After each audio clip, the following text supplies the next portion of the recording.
Think your lashes have hit their limit? Discover limitless length and full volume with Maybelline Sky High Mascara. The Flex Tower brush bends to volumize and extend every single lash from root to tip.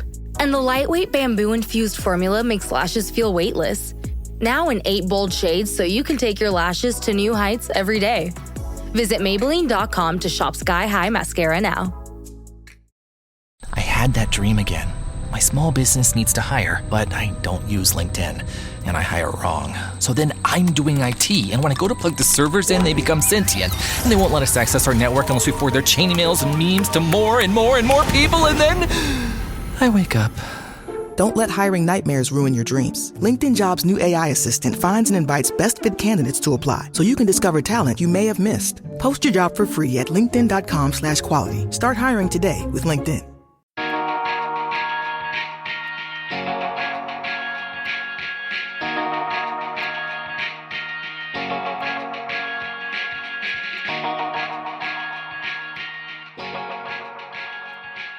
Hello, everyone.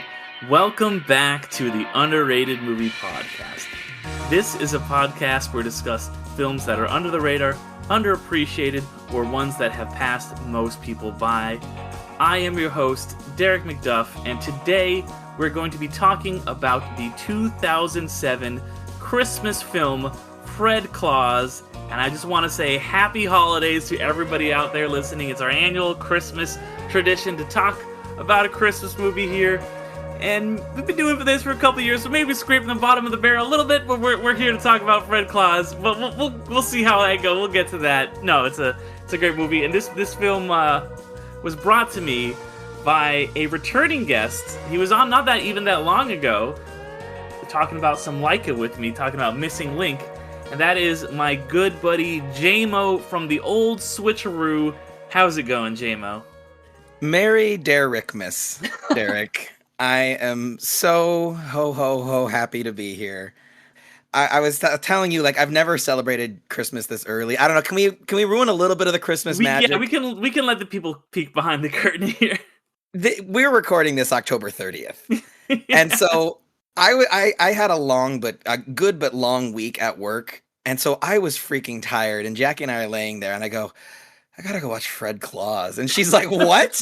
She's like, it's not even November. And I was like, I know. We're not even at Halloween yet. She had never seen anything so bizarre, but yeah. I have zero regrets. It was funny, though, because when being around Halloween, I just listened to your Fright Night episode. And you said that, towards the end of the movie, it had a lot of turns and twists. What the hell is wrong with you? Turns and twists? Twists and turn. Who says it like that? I had to turn and twist it, You did.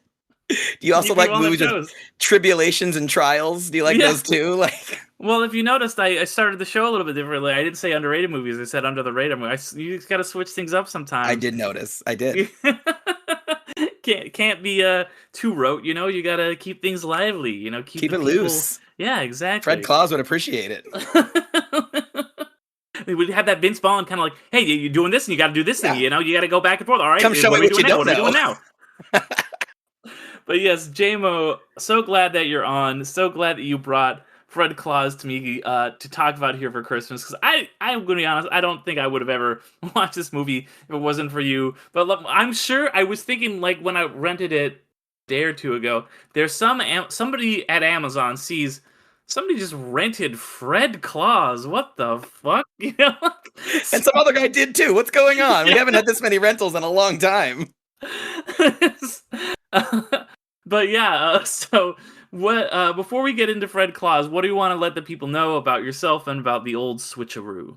Yeah, so I am J-Mo from the old Switcheroo. My friend Mike and I are trying to research and rank and rib all 300 plus Nintendo Classics games available with Nintendo Switch Online. Derek's been a member many times, and part of that is always trying to find the good. So you always celebrate what something did right. I'm a teacher. That's how you always approach talking to parents and talking to kids. You don't come at them with the bad. You'd be like, here's what I like and here's what I didn't like. And I think that's why I appreciate Fred Claus. I don't appreciate this bottom of the barrel jab right out the gate. I feel like, look, if you land there, you land there. But let me finesse you a little bit, okay? Let me make a pitch for this movie. Yeah, no, well, I'll get into a little bit more, but I did not hate this movie. This is just one I would not have. Let me rephrase. It would not have been one that I would have thought to cover initially if you hadn't brought it to me. So I'm very glad you did, because you kind of a while back said, "Oh well, I gotta be on to talk about Fred Claus at some point." I'm like, well, I need a Christmas movie, so JMO, you are up. So yeah, really glad that I'm getting you here to talk about it. Yeah. So why Fred Claus? Why what was your impetus for pitching this one to me? So I was with you. I was like, this movie I had heard was just dog crap. I remember Mhm. it came out and it was like 20% on Rotten Tomato. It's like, oof. Yeah. And then Jackie, my wife, my beautiful wife, her family really does Christmas. They go hard. They have the whole fireplace going, the most beautiful tree I've ever seen. They really do it right. I don't know, well, there's no wrong way to do Christmas, kind of how the movie teaches us, but it's a big deal in her family. And so we were over there one night, and their family had made us a wonderful Christmas dinner, and we're sipping the eggnog and the brandy, and it's time to watch a movie. And Fred Claus happened to be on, television, and her dad is just sitting there laughing his ass off. And I was like, is this movie good? And I sit down there and I watch it with him, and I'm like, this movie is look, it has some ideas. It has an incredible cast. Yes, it does. Yeah. And it really hits me where I want to be hit when it comes to a Christmas movie. So I'm sitting there on her couch going like, this is really underrated. Hey, I know a guy. Mm. I know a guy who I can make talk to me about Fred Claus.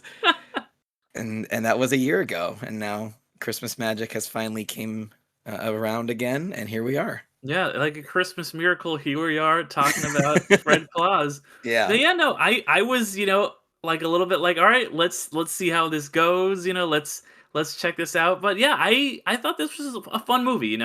It's clearly trying to, I think, build off the momentum of Elf. Of that kind of like, here's an outsider in this kind of he's this Christmassy world, and then here's this like this other whole thing. Vince Vaughn, it's very peak Vince Vaughn, as I was kind of alluding to earlier. But I thought this was fun. I always like a Christmas movie that kind of gets into the semantics of like, how does this all work. I'm always an easy mark for that kind of thing. I almost wanted to know more. I was almost just like, wait, there's like a board? Who is on the board? Like, what is happening with this board of holidays? Because they also mentioned the Easter Bunny, and like he's like, we're gonna fire the Easter Bunny, and the Tooth Fairy's gonna cut down. I was like, what is this board of holidays? One child, yeah. I was So, like, what is happening there? So for those who haven't watched the movie, the basic premise is that Vince Vaughn plays Santa Claus's overlooked brother, the non-magical Claus, and he grows up to be a bit of a Scrooge and a con man, and he ends up needing money and needing bail, and so he calls his brother, and the brother's like, yeah, I'll bail you out, only if you come up and stay with me for the North Pole, because you've never visited. And like, family is very important to Paul Giamatti's Saint Nick in this movie.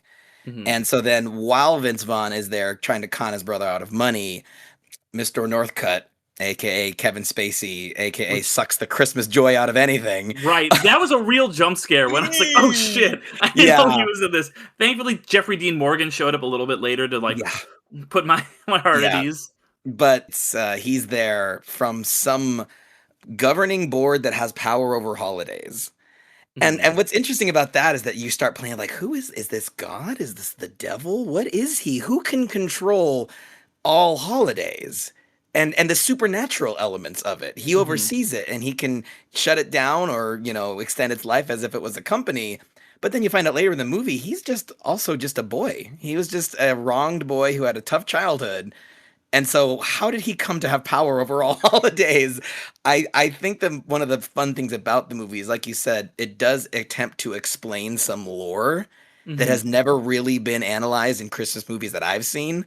But it only answers the questions it's interested in answering.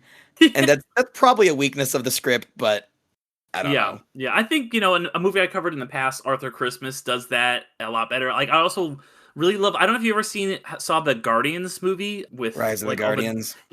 All the different like holiday mascots. You didn't like it? Well, here's my thing. Well, so to me, this movie does what that movie should have done, because Mhm. I didn't really. The Rise of the Guardians, that's the one that advertised like Santa with his sleeve tats or tat Yeah. sleeves, it's like badass Santa, but you never really get anything much from him. He's kind of a one note sort of character, Mhm. as most of the movie just centers on like Jack Frost or whatever. But I do Harrison, you got kind of an edginess to it, and sort of analyzing Christmas as like a setting. Mhm. I thought this movie did go into that. So yeah, I saw the comparison. I just think this does it better, honestly. I'm a Fred Claus Fair. defender. I mean, hey, this is the podcast to defend Fred Claus. Yeah. It's gonna happen No. anywhere. Happen here. Yeah, right. But I'm really glad I watched this. And like I said, I there was a lot of stuff about this movie that I really liked. I liked a lot of the lore. I like that kind of like weird little prologue you get where you kind of find out like, oh, this is why Santa comes down the chimney because like the door is locked, and this is like why he does this. And I think the one of my favorite moments was this was like honestly kind of heartbreaking. Is like when you find out why he like has trees because like Fred sat in the tree and he had like a bird friend little chirp chirp, and then he like cuts down the tree, and then the narrator just goes, and chirp chirp never returned, and I was like, ah, like broke my heart.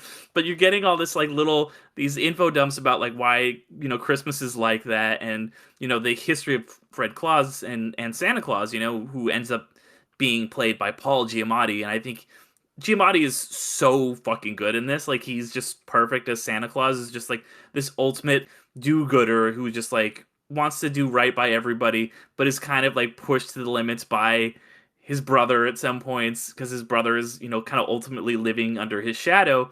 I really liked that whole beat of the sibling who's overshadowed by his brother, and I love that he's his younger brother. And there's that whole siblings anonymous where you get some great cameos. You have Bill Clinton's brother, and you have Roger Clinton. you have Sly Stallone's brother, and you have what's his name, Stephen Baldwin. So I thought that was really good because I know some people like that.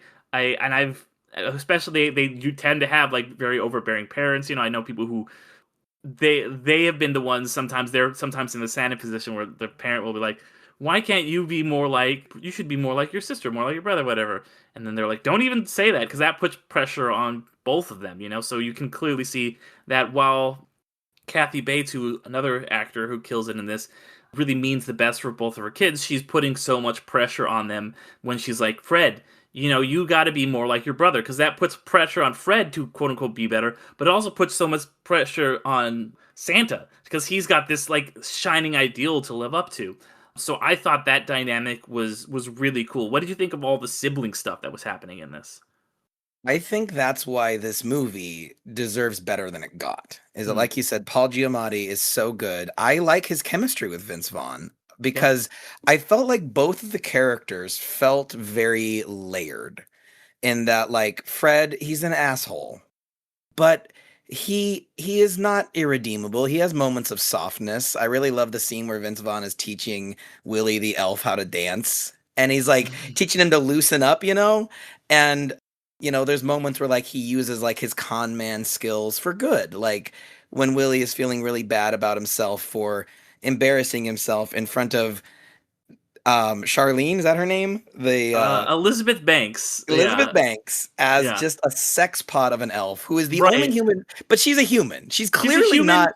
Yeah, she's not an elf. I No, don't really know what's going on with her because she's also just like dressed like very skimpy at the North Pole, and it's just like okay.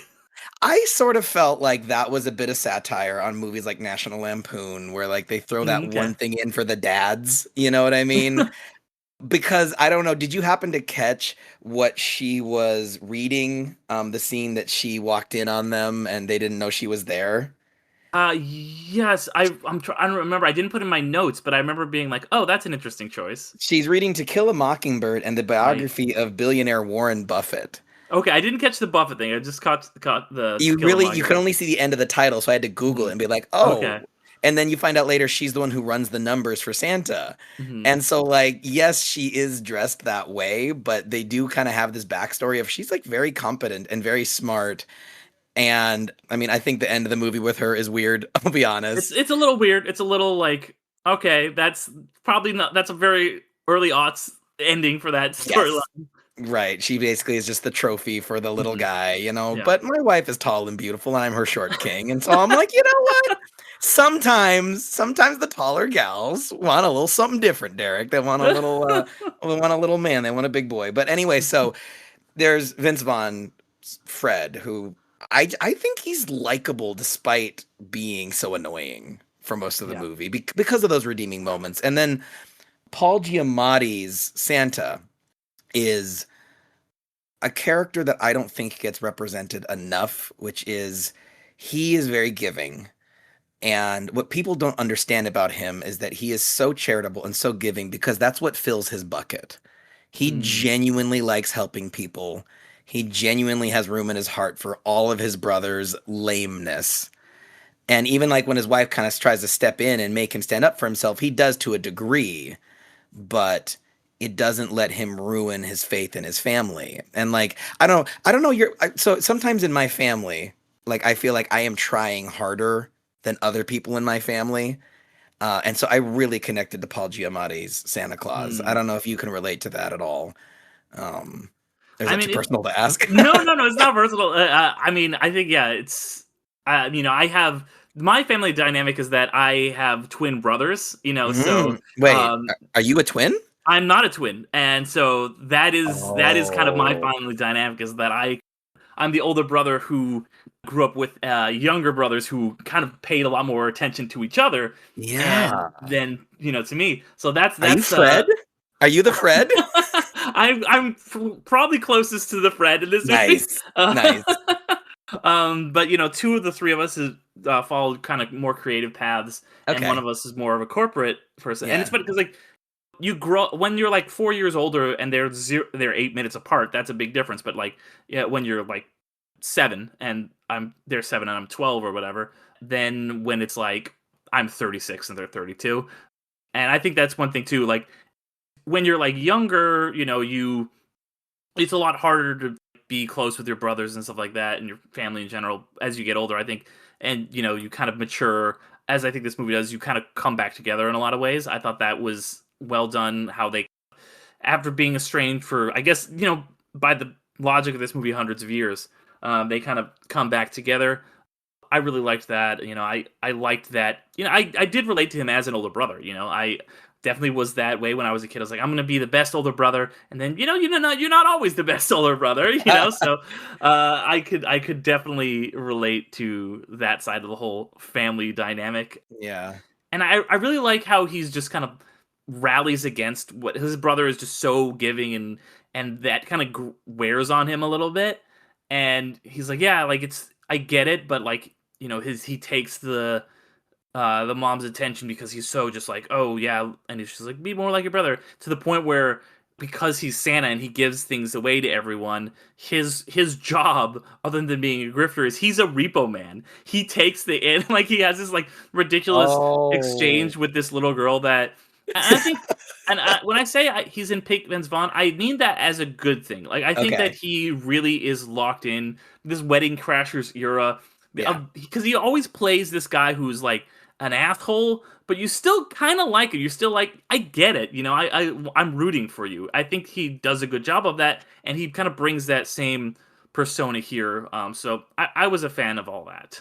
I I didn't even make the connection of him being a repo man, being the polar opposite, polar Hmm. opposite of Uh-huh. Santa Claus. But like, so that's why I think this movie deserves to be discussed and like gently celebrated at least because that's really clever writing. Somebody thought about that, and the movie doesn't even really draw your attention to it. And you had mentioned the heartbreaking scene of their childhood where Santa, or Nick, I guess, excited to make the world's first Christmas tree, cuts down his brother's favorite tree in which he was Hmm. befriending this bird, right? Yeah, yeah, yeah. And you kind of are on Fred's side of like, dude, oh, I'm so quirky. We're gonna put this in the house, Fred. And you're like, get out of here, you asshole. You just ruined my friendship with Chirp Chirp, and you don't even notice because you're so into being the cool one and the wacky one and the creative one. And then when the plot progresses and Mr. Northcutt, the corporate antagonist who's Right. trying to shut Who? down. Let's just pretend he got recast as Christopher Plummer at this point. Sure. Well, okay, but there are weird lines that have not like aged well. Or like there's a point where Vince Vaughn looks at Kevin Spacey and goes, "I don't know what your deal is, but there's something very creepy about you going on." And it's like, "Whoa! Did he know something? Was that in the script, or was Vince Vaughn trying to warn us?" Yeah, But Kevin Spacey playing a real Kevin Spacey type in this movie. well, except that we kind of learned that Yeah. he's redeemable, and Yeah. what Kevin Spacey has admitted to is pretty irredeemable. But Right, the yeah. focusing on the character though, right? Mhm. So the corporate character is trying to convince Vince Vaughn to like sort of give up, and that it must suck to be Santa Claus's brother, because have you ever seen a tree grow in the shade of another tree Mhm. and its limbs all twisted and bent out of shape to get a little bit of that sunlight? And it's a really powerful monologue. And then when Santa and Fred have their falling out and they get in this huge fight, and Fred throws Santa's back out. He potentially Mhm. ruins Christmas. Santa is laid up now.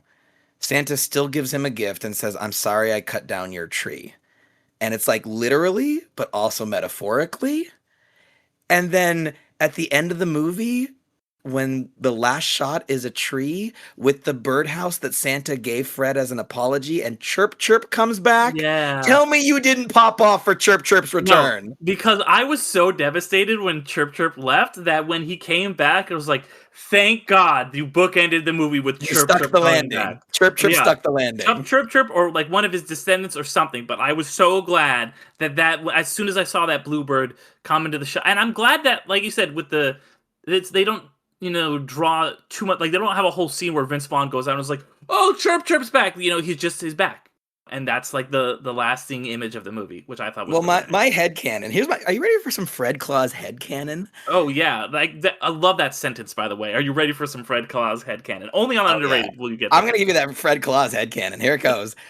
One of the more interesting little lore tidbits is that when someone becomes a saint, any Catholic saint, they're frozen in time at that age, and so are all their family, right? Mhm. And so that's how Mrs. Claus can have a husband, and he's also frozen in time, right? It's like whoever joins this family is kind of immortal. Yeah. That's my reading. Because otherwise, it's really sad. Otherwise, So you Fred is think gonna. Chirp Chirp was part of the family? I think it was Fred's found family, Okay, and I think yeah. that's the Chirp Chirp. But and you also have to I kind of like read it that. that way. I've thought way too much about Fred Claus, but if you don't read it that way, that means that Fred Claus is going to stay immortal and watch Wanda, his girlfriend, grow old and die. That's Right. brutal. I want Yeah. her to live on with him because I think she's gonna marry into him. What did Mhm. you think of Rachel Weisz as the girlfriend? Like that was also a pleasant surprise for me. Yeah, once I like other than seeing trailers for this, 15 years ago, I knew very little about it. So I did not know that she was in it either. And when she kind of shows up as this like she's Judy Hopps ticket agent, I was like, oh, cool. Like she's in, and she doesn't have a huge role, but I think she's really good. I think that their dynamic is really good. I think they play off each other really well. So I was pleasantly surprised, and then that also I feel like in a worse version of the movie, it would have been like the Elizabeth Banks character would have been like his love interest, but it's like no, he's got a love Yes. interest back home. He's Yes. like he's a little bit not great in controlling, and very abruptly he's like, "Oh yeah, you wanted how we wanted to move in together? I'm just doing that." But but I did like their dynamic, and that he was like not like trying to go hook up with Elizabeth Banks to like get back at her or anything like that. So it was nice to see her. I like that she kind of like showed up in the middle, so she just like understood what was going on. So I like that. I do want to circle back to something you were just talking about though, which is the whole thing about like the family, the saint becomes immortal and the family becomes immortal. Because I Yeah. was kind of like that was the most hand wavy thing I've ever heard in my life. That was just like how do we get like this like these characters to exist in the modern day? Oh, when you're a saint, and I'm like, well, I guess that like makes sense because most people are saints when they become saints after they're dead. But I'm just like, so it's like Joan of Arc would still be running around. Like, I don't know. I would just like, it was one of those things. I was like, I just don't think about it too much.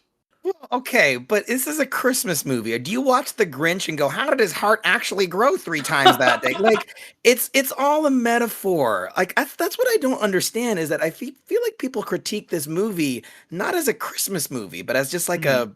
a Vince Vaughn movie or something. Like, I don't know why people were so desperate to, because like I was looking at the Rotten Tomatoes right before we started recording, and it says like, oh, overly sentimental. It's a freaking Christmas movie. That's what I'm here for. And the sentimentality of this movie at times genuinely chokes me up.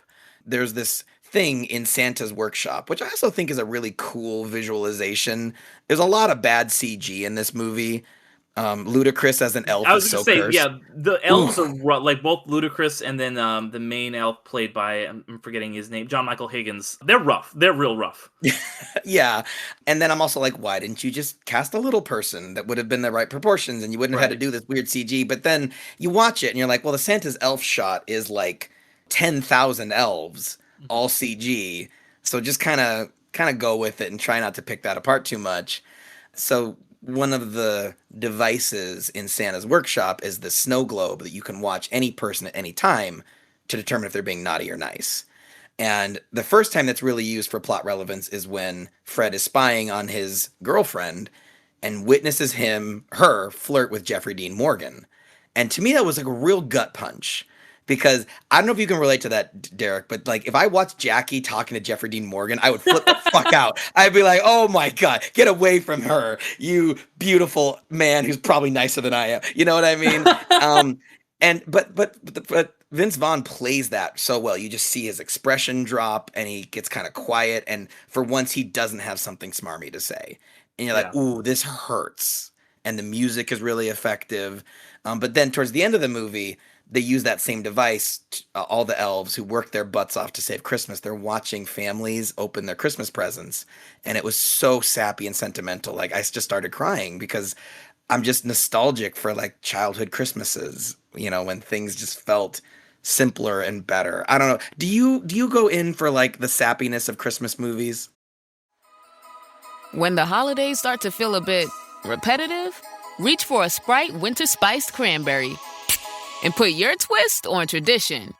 A bold cranberry and winter spice flavor fusion, Sprite Winter Spiced Cranberry is a refreshing way to shake things up this sipping season. And only for a limited time. Sprite, obey your thirst.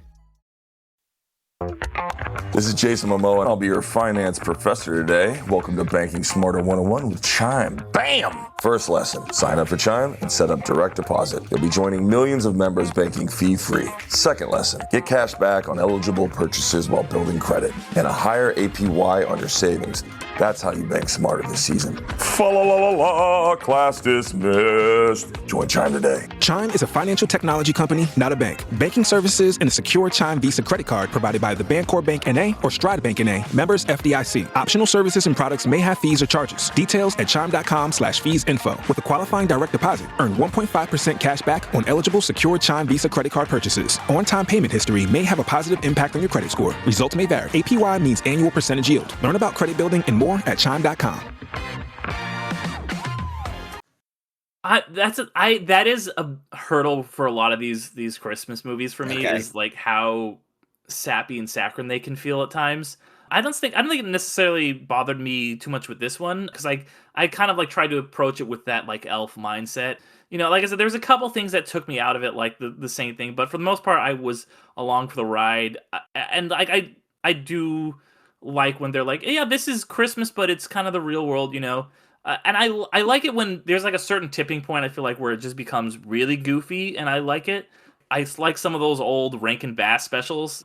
I think those are a lot of fun. So those are the stop motion ones. Yeah, exactly. The one where it's like, oh, this is I bet you don't know the story about how Kris Kringle became Saint Nicholas. Well, here he is. He was a redhead back in the day, like that kind of stuff. So that can be fun, and so I think that's why I have a little bit trouble with some Christmas movies, and I tend to go towards the more quote unquote alternative Christmas movies. Like another one I've covered on here was Batman Returns. I think that's a really great Christmas movie. Wait, so do you consider Iron Man 3 a Christmas movie? Because I do. Oh, yeah, absolutely. Like, pretty much everything Shane Black has made is a Christmas movie. True. So, I could just start diving into that for next year. For a while. Yeah. So, I think sometimes, some of the Christmas stuff can be a little hard for me to get through, and a lot of the way they handle, like, the naughty and nice stuff, especially. But I really liked the way that this film handled that. because I think that the way that Christmas is kind of presented to us as kids and through a lot of these movies is like, oh, you're either good or you're bad. It's a very binary thing, and I think that's something that was.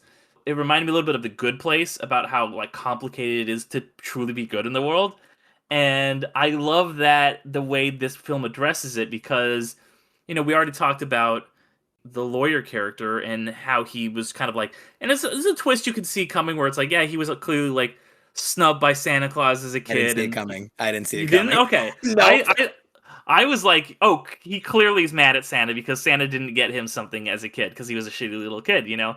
And I think that's something that's been explored in other movies, like for example, Fat Man, where Mel Gibson of all people plays Santa Claus, and Okay. that's not the great part of the movie. The great part of the movie is that Walton Goggins is like this like mercenary who just is like hates Santa and like wants revenge on him because he's like, said I was a bad kid, Santa, and I'm here to get you. All right. So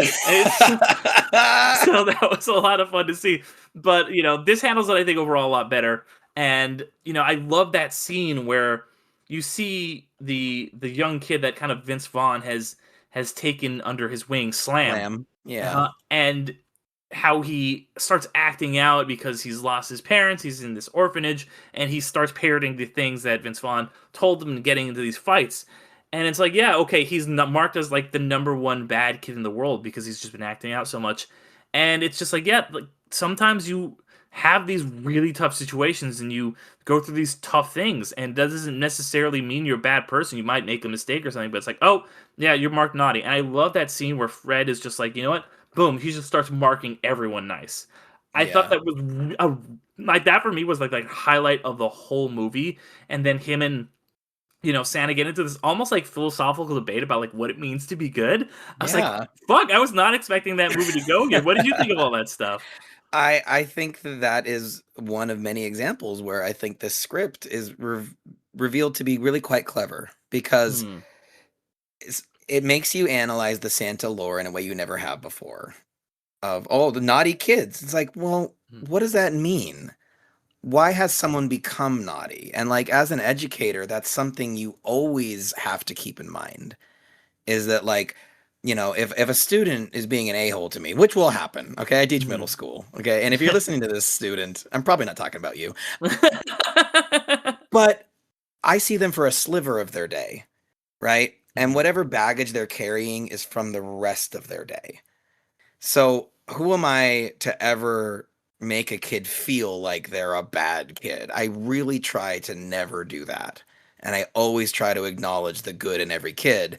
And so this Slam character is just really heartbreaking. He just is always coming over to Vince Vaughn's house because you think he just has an absent family life. He says, oh, I'm always at my mom's boyfriend's place. Yeah, I think he says his aunt's, or his aunt, usually his aunt's boyfriends. Yeah, and I've had students like that where it's like, oh, you don't really have a home base. That's really destabilizing. That affects you. And then in this really heartbreaking scene towards the middle of the movie, you find out that like his father passed away and he sort of hid it from the world because he didn't want to go into the foster system. And so, of course, he is lashing out at Christmas. And I also think that that's something when a Christmas movie explores the fact that Christmas is really hard for people who are suffering from depression, right? Seeing the whole world celebrate with their family, but there's people who don't have that family and don't have that place to go, and it's really devastating. So when Vince Vaughn sees that and sees him lash out at the other orphans, I guess, essentially. Yeah, one of which, by the way, I just want to say real fast, Dylan Minnette, did you catch that, like, from, like, 13 Reasons Why? I was like... Oh, like, a young Dylan Minnette? Yeah, I was like, he's a little baby face, and I was like, I think he was also Jack's son on Lost, but yeah, so it's kind of weird to see him show up. That's funny, I didn't catch that. Yeah. But so that's what makes Vince Vaughn betray the trust that was placed in him and decide to mark every kid as naughty, because that's the work he's doing to con his brother out of money. Right, and mark them as nice. Mark them as nice, thank you. Yeah. And that's really clever writing because Vince Vaughn was obviously a naughty kid. Vince Vaughn is quite a naughty person, but he would have never seen the value in people who have been kicked around and people who have made bad choices if he wasn't that black sheep. It's his perspective of the unloved child that lets him have empathy for characters like Slam and his ultimate decision of like every kid gets a toy. I'm sorry, it's freaking Christmas. Every kid deserves to know that someone cares about them. And so that puts this not moral dilemma, financial dilemma on Santa because they don't Mhm. have time to make what every kid wants. And he goes, "You getting a hula hoop or you getting a baseball bat?" Which was weirdly gendered. Like I felt Right, I very was like, strange. yeah, that Not was a great. little bit like, okay. You're right. But then it also is sending this message of like it's not about getting exactly what you want for Christmas. It's about appreciating that someone loves you. And I was like, that's another Christmas message that I don't think kids hear often enough. Because I don't know about you, when I was growing up, if I didn't get the thing I wanted for Christmas, it kind of bummed me out. And that's kind of a shitty attitude to have.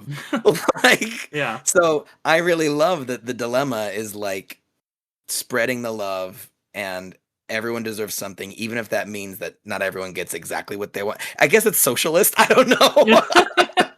But it felt warm and fuzzy, and I thought that that was a nice message. Santa's a socialist now. Yeah, I will say, we're living in a time where there's a lot of, because we're recording this at the end of October, there's True. people who are going to be losing food stamps and like, Yeah. other things in the next month because of the shutdown. And there's a lot of kind of weird vitriol online directed towards those people. And I think it's really shitty. And people kind of need to shut the fuck up about that and just like be like, you know what? People deserve to have food or toys or just basic human affection, and that's something that I think this movie does a really good job of showing. Yeah. I was really not expecting that. There's a couple things that I was surprised by. Like when Slam came back and he was because I thought they were setting it up to be like, oh, Vince Vaughn is going to be like Fred is going to be the naughtiest kid. I think he was going to shoot to the top of the list somehow, but they He's kinda, not a kid, though. right? And I was like, I don't know how they're going to do that, but like felt like what they're setting up, and then it's like, okay. So when it was Slam, that hit me a little bit. Did you think that he was gonna just adopt Slam at the end? Because that's where I thought they were building towards. It's again, so it's this movie is still a product of its time. Yeah. And as much as it is sentimental and it promotes empathy and there's little hints about like, oh, don't judge a person because of their gender or their height or their wealth or whatever. You have little lines like, oh, a boy toy and a girl toy, like McDonald's Happy Meal, right? And Right. then Yeah. the logical conclusion, because there's a really heartbreaking scene where Slam runs up to Vince Vaughn and says, pretend to be my dad. Yeah. Because he doesn't want the foster system to take him. Mhm. And Vince Vaughn, for a second, pretends, and then he kind of, retreats because it's really uncomfortable, and Slam isn't his son. Mhm. So to be like, and in the end, even Slam found a family, and it's like this black family, which is nothing wrong with that. Yeah. But it was strange because I feel like the story you built, Slam ending up with Fred, makes more sense. Especially since if you look at the foster homes and that kind of system, there is a significantly small, proportionally black kids get adopted a lot less. Right. Unfortunately. Yeah. Especially so by then, white families. with Fred getting with Wanda, and then if they adopted Slam, now there's like instant family, and like Mhm. everyone's. So that felt weird. Yeah. I feel like there are some parts where it's like, you didn't really either think that through or kind of deliver that to the logical and most empathetic conclusion. There's also a point towards the end of the movie. I don't know if this confused you too. I guess they're just adding tension, but so can we talk about the sleigh ride towards the end? Okay. Yeah.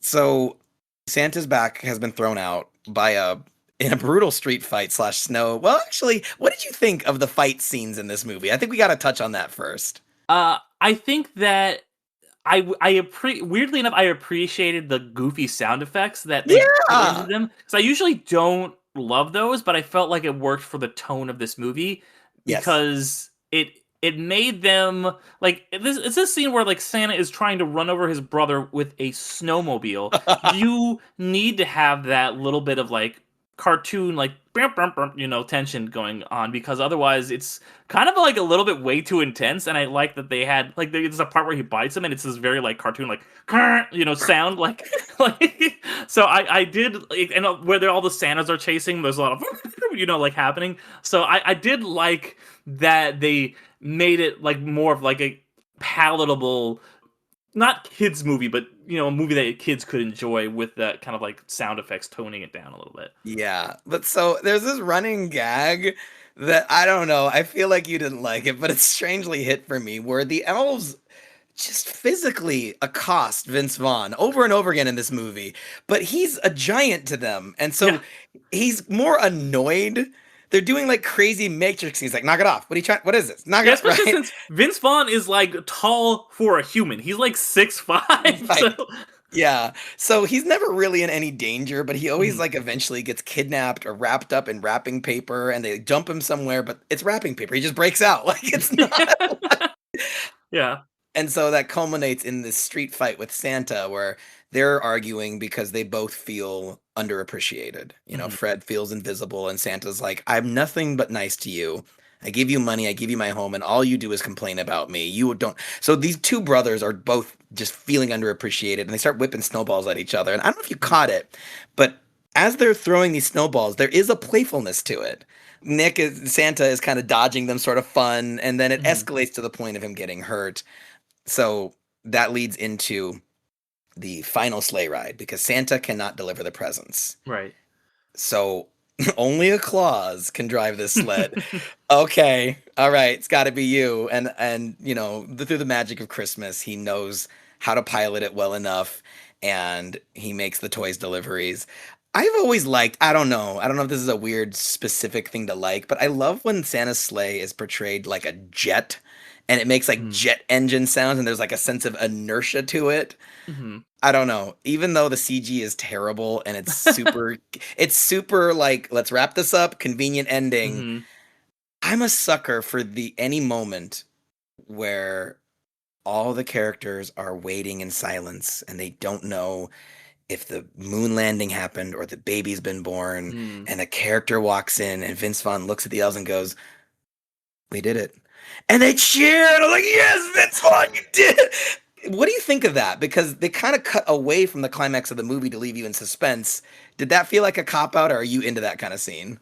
Yeah, no, I thought that was well done, and I think it's a good, they did it well because what was done well was that one of those things like, how is Vince Vaughn, like, first of all, how is Santa able to get to all these people? And I like that way that some films address that. It's like Arthur Christmas, I think, does a good job of addressing like how all the kids in the world get presents and stuff like that.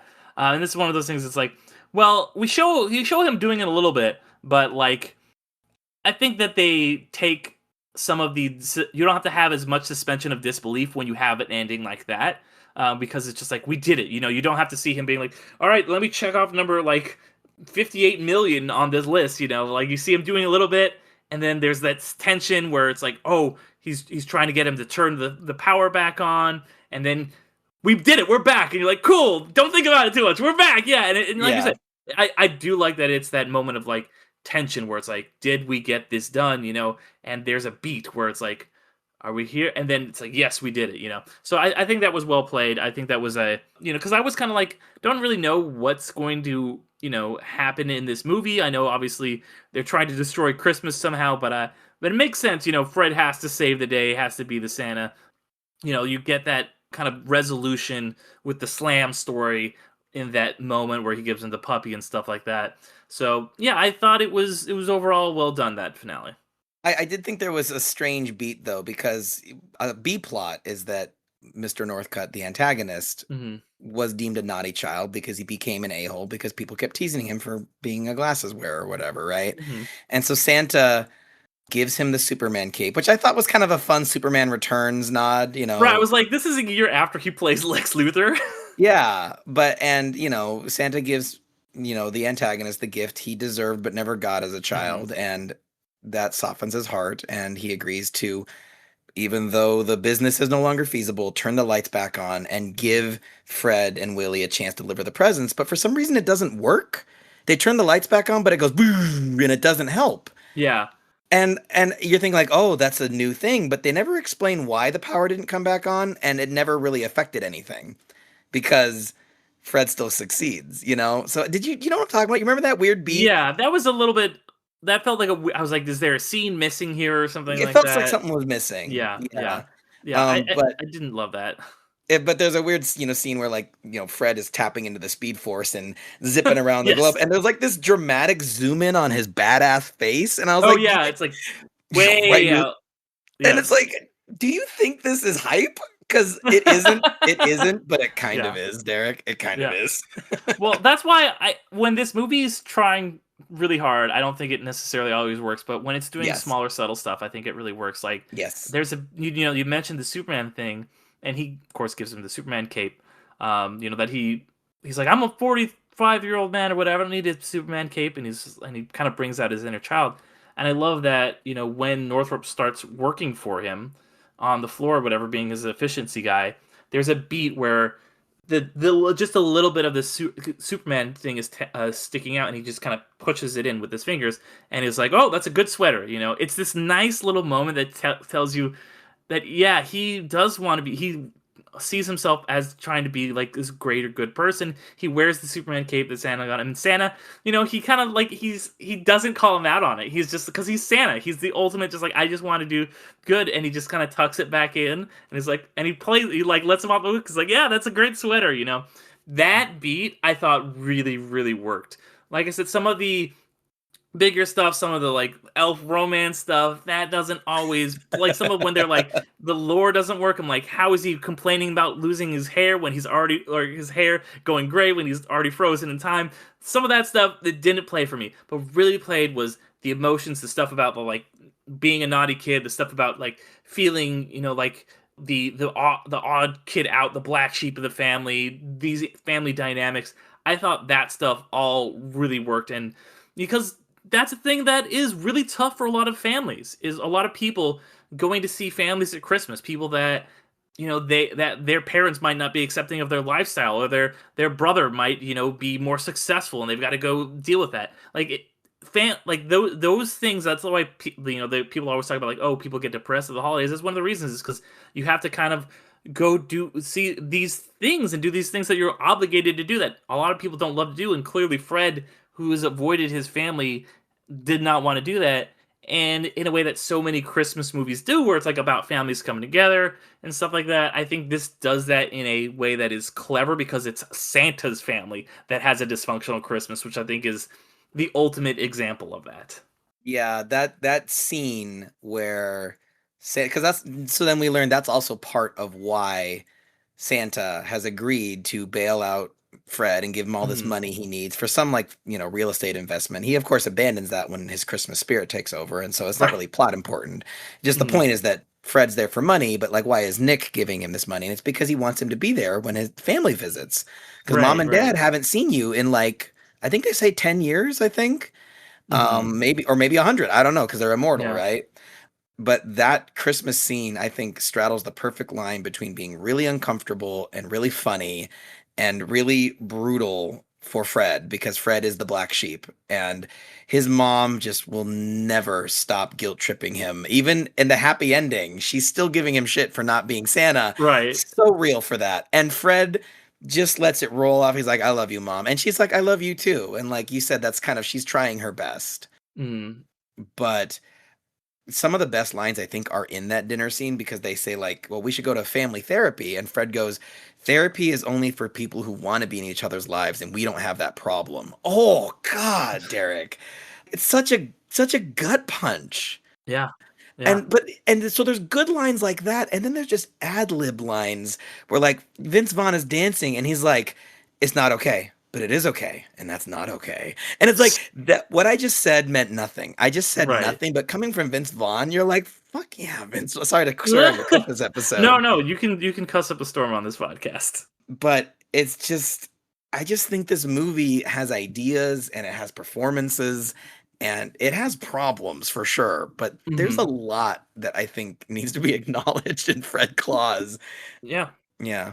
Yeah, I mean, I gave this movie 3 stars, which is, I was not expecting to like it as much. Like, I kind of, like you said, 20% on Rotten Tomatoes. It did not do well at the box office. Looking at Letterboxd, it has like an overall score of like 2.5 or 2.3 or something like that. Yeah. And like a lot of the people that I follow on Letterboxd, they all giving it like ones. When I was like, all right, you know what? I gotta be positive about this, and I went in with a open mind, and it really did work for me. So, it's not a masterpiece, it's not a Christmas classic, but it's. I'm very glad that I watched it. I'm very glad I covered it in here because that is kind of one of the points of this podcast is sometimes it's to be like this movie's a masterpiece and more people know about it. And sometimes it's like, hey, this movie gets way more hate than it deserves. And I think this definitely falls into that second category, where this is not a perfect movie by any stretch of the imagination, but it doesn't deserve to get dunked on like it does. Yeah, I think it is a different class of underrated where it's like, oh, everyone agrees this is dog shit. And it's like,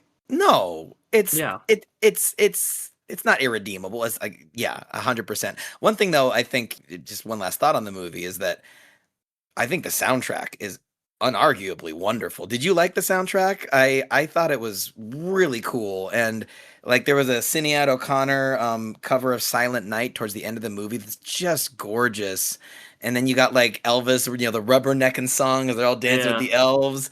And I just thought there was a lot of fun covers, and I just think it has a lot of Christmas bangers. They probably paid a lot to get for this movie, and nobody appreciates it. I will say I did actually really like the Ludacris cover of Here Comes Santa Claus. It felt Yeah, like right? they were like, we've got Ludacris in this movie playing a DJ. We might as well get him, like he's doing this song. We might as well get him to do a version of it. So I was like, yeah, go for it. I did. I saw this Letterboxd review that was like, I'm sorry, I had some thoughts on this movie, but I can't remember anything right now because the Ludacris cover of Here Comes Santa Claus. I was like, yeah, that's valid. So yeah, I liked that. It was a lot of fun.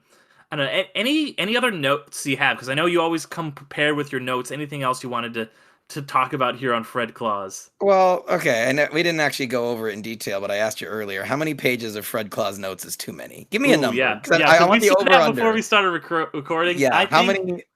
I And think not how many you think I took. How many would you see as a reasonable number reasonable number in general, or a reasonable number for JMO? for JMO's take on Fred Claus? Okay, I say the over under is 2.5 pages. 6 pages, baby. Six pages of Fred Claus notes. Double spaced. Relax. Okay, Okay. Wow, but man. I don't. See, I know that's why I love having you on, JMO, is because you always bring it. You always come prepared. You're not just shooting from the hip. You're not doing your Vince Vaughn improvisation. You're really coming prepared. Final notes on this movie is it's like the Christmas spirit is all about charity, and it's all about love, and it's all about focusing on the good for a second. So, in the true spirit of Christmas, give this movie a chance. You know what I mean? Yeah. Find love in your heart for the unwanted movie, because every movie deserves an underrated episode. I don't know about that. I thought I had a Not every- metaphor with like the gift thing, and it didn't quite crystallize. No, But- but I will say I feel like this is a perfect movie to throw on in the background at Christmas. Like this is a good, like, you're eating dinner, you're opening presents or something. Throw on Fred Claus. Hot take. I think if you don't pay attention, you'll miss some of the subtle, clever stuff, and you'll be like, "This movie is crappy," because the crappy stuff stands out Okay. a lot. If you see, I mean, look, whoever's listening, when you're done, YouTube the ludicrous elf. It is terrifying. He's just, you know what I mean. You see that in the background of a party, you're leaving the party early. So I actually disagree. I think don't tell anyone you're doing it, okay? But secretly sit down with Fred Claus, get some brandy and eggnog, get a little loose, and dance with it for a minute because it's got some moves. All right, very fair, very fair. So then, my last question, because I was thinking about how we talked about how good Paul Giamatti is as Santa, and I really like his look. Like he's even got like the big puffy fingers, like Yeah. like they put him in that same suit that they put in the bad guy in John Wick 4. It seems like. And so my question to you is, JMO, do you have a favorite Santa Claus performance, or maybe a couple you wanted to shout out? Ooh, okay. I like that. Jarek never tells me these questions in advance. Mhm. And you know I'm a note taker, so I hate you right now. Well, okay, so I mean, unironically, Paul Giamatti's Santa is up there. Yeah, I mean, he's really great. well, he's layered. Santa is not normally a layered character, but I guess I want to give a shout out. I don't know if I'm allowed. I'll give you 2 quick shout outs. Yeah. Jackie and I discovered a Christmas movie on Disney Plus, and it's like the Otters Jug Band Christmas. Do you know what I'm talking about? Yes, Emmett Otters. Oh, it's like a Muppets thing. Emmett Otter's like Family Jug Band Christmas or something. Yeah. Have you seen it?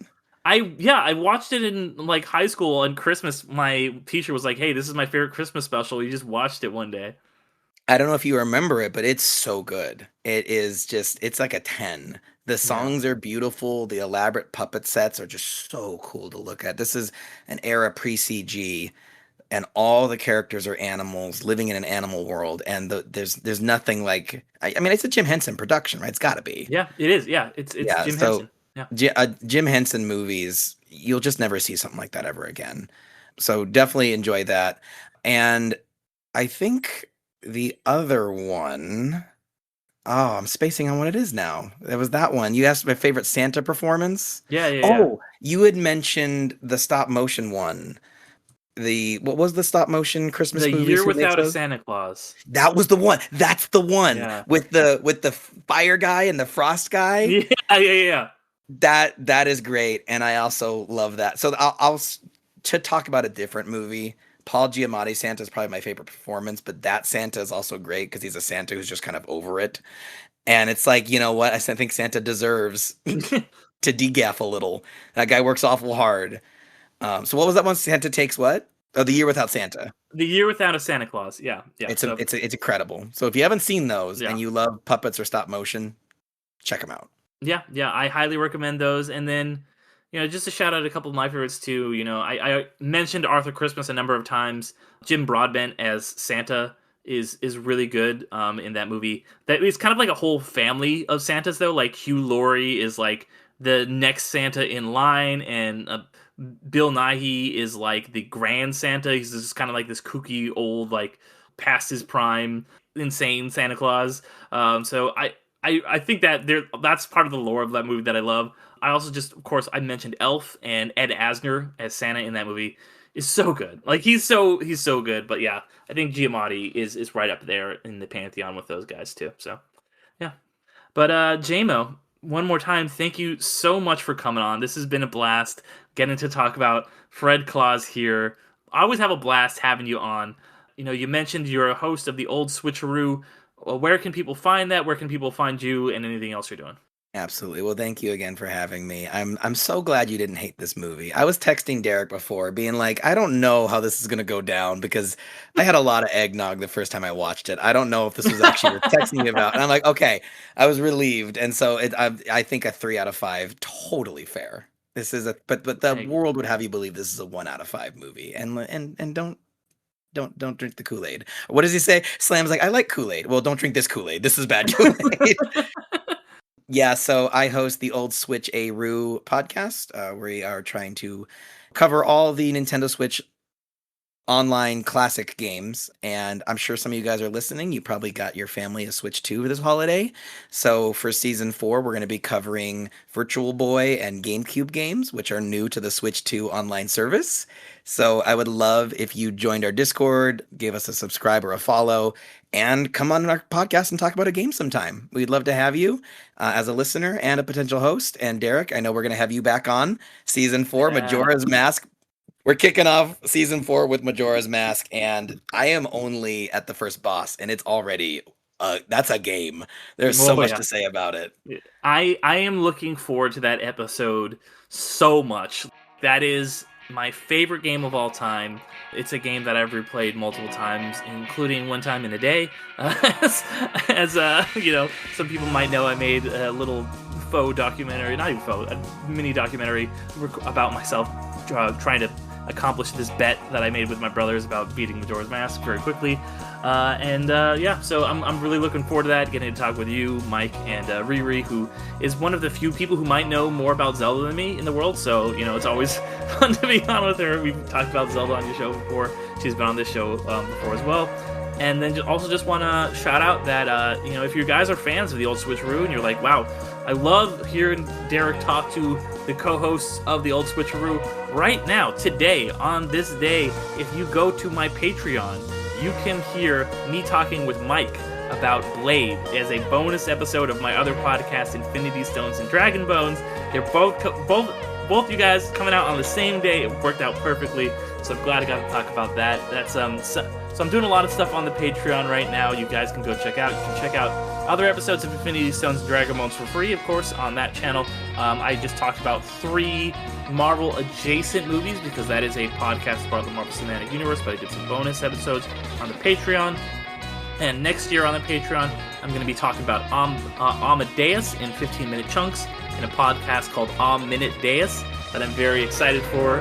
JMO, we've already lined up an episode for you to be on, so looking forward to that. I haven't watched that movie. Oh, we talked about this last time we were on. I have it in my notes. I'll watch it. I'll do it. Okay.